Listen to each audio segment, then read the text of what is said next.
Hi, today we're going to go through the Jeep Gladiator. She's a 2021 Rubicon version and we've had it for about a year and a half, done about 40,000 Ks. The question is, did we buy the right car? Should we have bought a Jeep or something different? Stick around and we'll go through it all.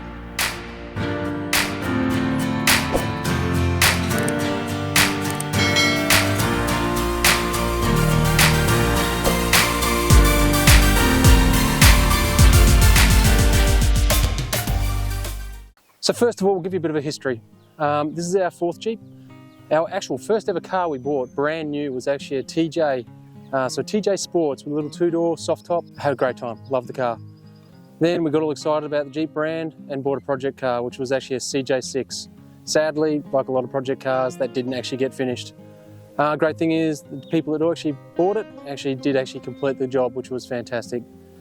Then we bought the JK. So it was one of the first four-door JK Unlimiteds in the country. And when we actually did on sell that, it had done over 300,000 Ks and pretty much faultless. So during that time, we've done multiple trips. We'd gone right through from Cape York, all the way up the old Telegraph track included, through central Queensland, multiple trips, and pretty much always towing a camper. The car just did an amazing job. It never missed a beat. The car was modified. It had about a 2.5 inch lift in it. We had a winch and basically UHF, everything like that. So it was a well stocked up car as an overland type vehicle. Certainly not a rock claw, and that's not what we're about. It never missed a beat. It was a 2.8 litre turbo diesel, and it was genuinely an amazing car. And then we went away from four-wheel drives. We moved to a different country where it wasn't really a thing. And as soon as we came back to Australia, saw the opportunity to go out overlanding or touring again, and couldn't resist the opportunity. Then it was a matter of what car. If you ask my wife, there's only one choice, Jeep. Whereas I was open to other brands, but I'm not gonna lie, this has always had a massively huge soft spot in my heart. So how about an official introduction? Well, this is Sarge. We pretty much always give our cars names, and well, once this went on, my wife didn't even hesitate, had to be Sarge. It's probably not very original, and there's probably a lot of people out there with similar sort of names, but we love Sarge and he's doing a good job for us so far. We'll get into a lot more of that later on. The motor as it sits is pretty much stock standard. We've done nothing to the internals or nothing to the main motor itself. So standard 3.6 litre Pentastar motor, producing about 285 horsepower. The only thing we've put on is a snorkel, obviously just for the potential of river crossings. And basically we wanted to leave it stock because we are going to do a lot of remote driving. So we didn't want to have a situation where we've got something that's potentially stressed, or also it is going to be challenging enough to get parts in rural areas anyway. So we want to keep it pretty stock. So it has an 8-speed automatic, which has got a manual shift option in it, which you do tend to use a lot towing. It also has a 2-to-1 crawl ratio, allowing you to crawl over almost any obstacle. The Rubicon suspension is slightly higher than the standard Gladiators, but it's also fitted with Fox shock standard. So they run solid axles front and rear, and they're actually Dana 44 diffs and axles. So the great thing about that is that it's very capable off-road, straight out of the box. It also has electronic differentials front and rear, so lock-in differentials front and rear. So it means that it's pretty much going to go anywhere, definitely anywhere we want to point it and where most people want to point it. It also has electronic sway bar disconnect on the front as well, just to give you that extra articulation if you're getting in those spots, just to try and keep as many wheels on the ground as possible, give you the most traction and get you out of those sticky situations. We personally don't use it a lot because of the type of driving we do, but there's definitely been times we have had to use it, and it's definitely been a big saviour. So the stock tyres that came with it were 17 inch, but they were 255, 75/17, and they were BFG muddy. I've got to be honest, they were probably one of the worst tyres I've ever had. They were extremely deadly in the wet on the road, and they were okay off-road, but on the road they were absolutely horrendous. Also, looked a bit lost on the car, quite small. So we've now got the Maxxis Razors ATs, and they're basically, as you can see, they're a standard not standard, they've got a 295/70/17. So 295/70/17 is just a shade under a 34. In Australia, or in Queensland particularly, they're very strict on tyre sizes. So we definitely wanted to stay under that legal size. Once you get to 35s, you're definitely going to potentially open yourself up to unwanted attention from the police. So we found these really good. I haven't had a chance to put them in a lot of mud, but in the dry, they've been fantastic, been really, really good. Exceptionally quiet, great on the road as far as general general day-to-day use, wet roads, etc. And the reality is, like a lot of cars, they spend a lot of time on the road. Gravel, loose stone, everything like that, they've been extremely good. The only thing I'll say is they tend to hang on to stones a bit, but other than that, they're really, really good. Love them, very happy so far. And I can definitely let you know once I've had it in the mud.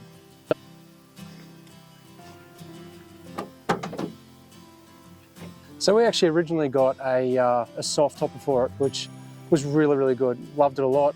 The only problem we found is that we do a lot of mountain biking. As you can see, we've got bike racks on both sides. The soft topper was a fantastic for generally for putting stuff in and everything like that. And probably for touring, it'd be very, very good as well. For us with mountain biking, it actually was very challenging. We had to pull the bike apart a lot to actually get particularly one in. Definitely with two in, it was a bit of a nightmare. Then I ended up running tailgate pads and everything like that. I didn't enjoy it. So there's a lot of forums and a lot of Facebook groups that had talked about this because we really like the fold top. We actually find it really, really good. So what we wanted to do is retain the use of that, but then also have our bike racks on it and ultimately some extra storage for carrying things, particularly on the longer trips. So we've got a trip coming up next year that's going to be going out through some part of the Simpson Desert, and for that we're not going to be taking the camper. So we're going to be able to chuck swags and stuff like that up top here just to make it a little bit easier. So yeah, so pretty excited about that. But the problem was every rack that we came across required basically bolting through to the car. We wanted to try and use the rail system that comes in them standard. As you can see, the rail system goes along both sides.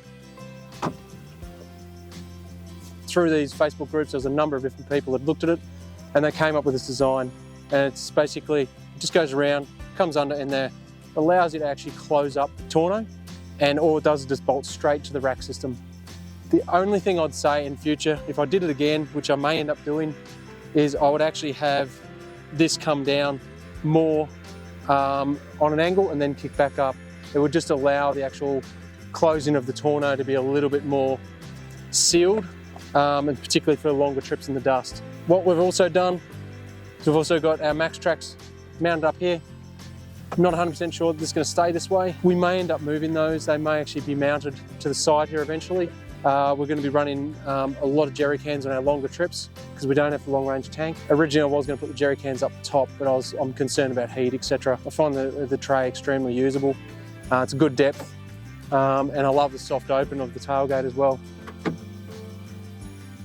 So we went for the Mopar tow bar kit, along with having an Anderson plug and electronic brake controller fitted.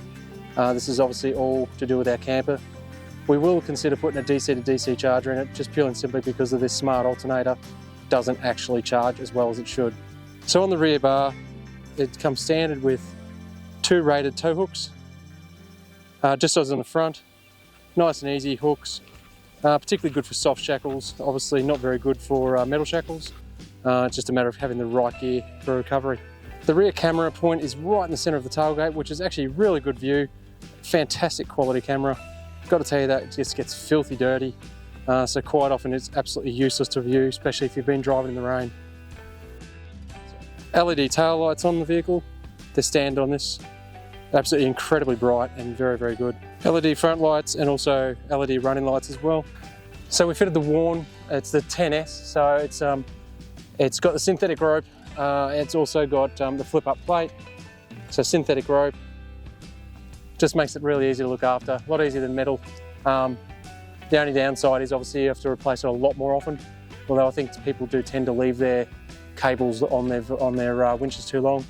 Fits in nicely. This particular winch plate, so the stock bar is actually winch compatible. You just have to put a winch plate in. If I was going to do it again, the winch plate I got, it actually sits just a smidge high. I would actually like one that sits a little bit lower, which would have allowed me to tidy up the cables a bit. Still may end up doing that anyway.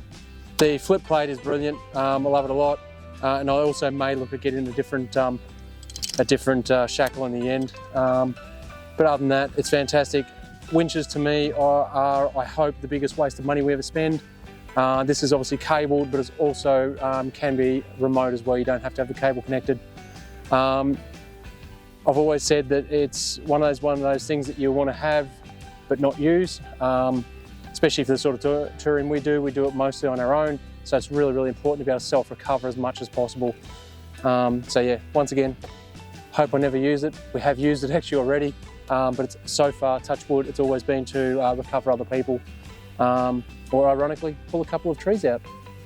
So a lot of questions I get asked, is there a fuel economy? What's the fuel economy like?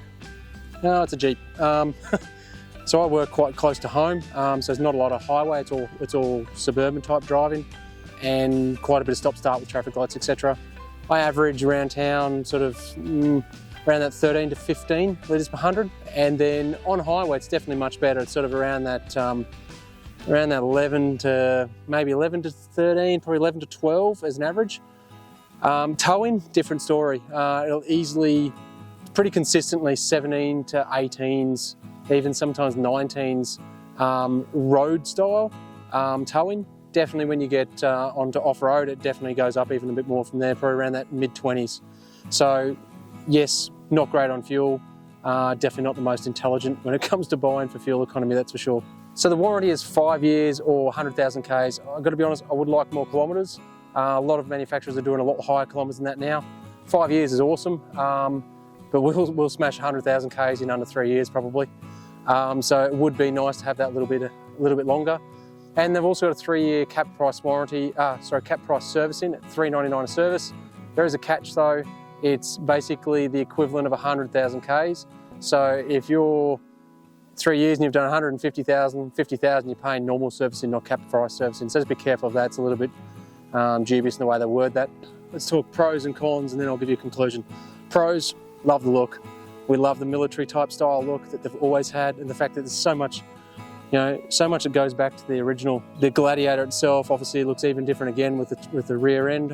So we love it. I'd say unique, but there's so many of them around now. They've sort of lost a little bit of that. But the look is amazing, and we love the way they drive. So yeah, we love that style, and we love the capability of it. The stock specs of it, particularly mechanically, having the lockers, having the Dana 44s, having the disconnect sway bars, all of that is very, very important for us because we drive a lot on our own. We do most of our touring on our own. So we know that pretty much where we go, especially if we're going somewhere pretty cool, quite often it means you've got to go down some pretty average roads, and you need to be able to get after it when you need to. So for us, that was good that we didn't have to modify the vehicle. So stock standard, we could leave it as it is. We didn't have to go and put a 3-inch lift in it, 35s, 37s or anything like that. So for us, that was very, very important. Just straight out of the box, it was ready to go. And the small accessories that we put on, things like the winches, etc., was all about just in case. That was the main reason. We also love the community. There's definitely a different community within the Jeep mark. The factory, the waves, it's just people will park next to you just because you're in a Jeep, as in with another Jeep, so it's called rules are rules. That sense of community is there with a lot of cars, but I think it's extremely deep with Jeeps. We've got old Volkswagens as well, and there's a little bit of it there as well. There's actually a lot of it there as well. But I really love the Jeep side. Very fun, happy community, and always keen to talk and help out in any way they can. So love it from that point of view. Yeah, and that's the main things that we love. I mean, it's just generally the way it drives, the way it does. We don't have to panic, we just get it and go. So peace of mind, I suppose, is a big thing for us. If we talk cons, look, anyone who says it's not, I don't know how they're doing it. I see all these figures around for fuel economy that people quote on Facebook. Honestly, I've got a bit of age on me now and I don't drive like I used to, and I honestly don't know how they get the fuel economy they're claiming to get. So I don't know, maybe they do. But look, the figures I've quoted you are very realistic, very honest, real world experience figures. To me, that's the negative. Look, it is definitely thirsty. That's the downside. I wish they brought the diesel out. The diesel would be very, very good. But in saying that, I love this car a lot. So the motor itself is beautiful. It's just, you've just got to get used to it being quite a revvy motor. That's probably a con too, is that even though you're right in the power band, you feel like you're giving it a bit of a hard time. So getting over that's a bit of a thing as well. What else was a con? Look, I've got to be honest with you, at the moment, the way prices are going on all cars, I think they're overpriced, particularly as I do this video in late 2022. I think they're starting to creep up. There's a price rise about to come through. You're going to be talking about $100,000 for one, and I love it, and I love Sarge to death, but man, that's a lot of money. Admittedly, I think most cars are going that way, but yeah, it's definitely, it's a lot of money to be spending on a car. So yeah, that's definitely something you'd have to consider. All right, so the last con that I'll go through, which is, it's more of a pain than it is anything else, is the rear shocks, or the shocks in general, but particularly the rear shocks. They're extremely soft.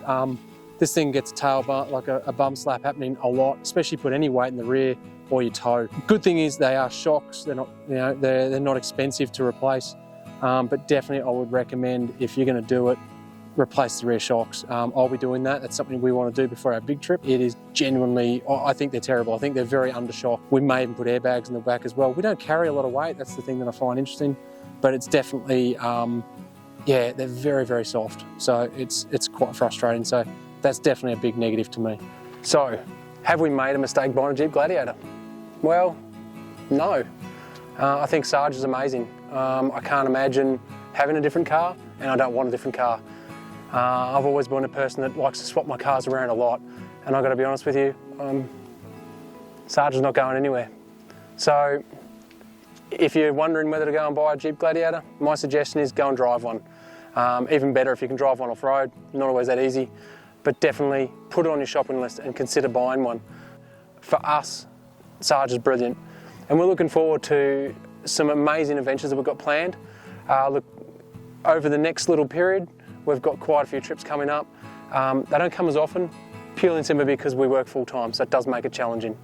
But join us, make sure you like and subscribe, and we'll do our best to share some really cool adventures with you and some history along the way.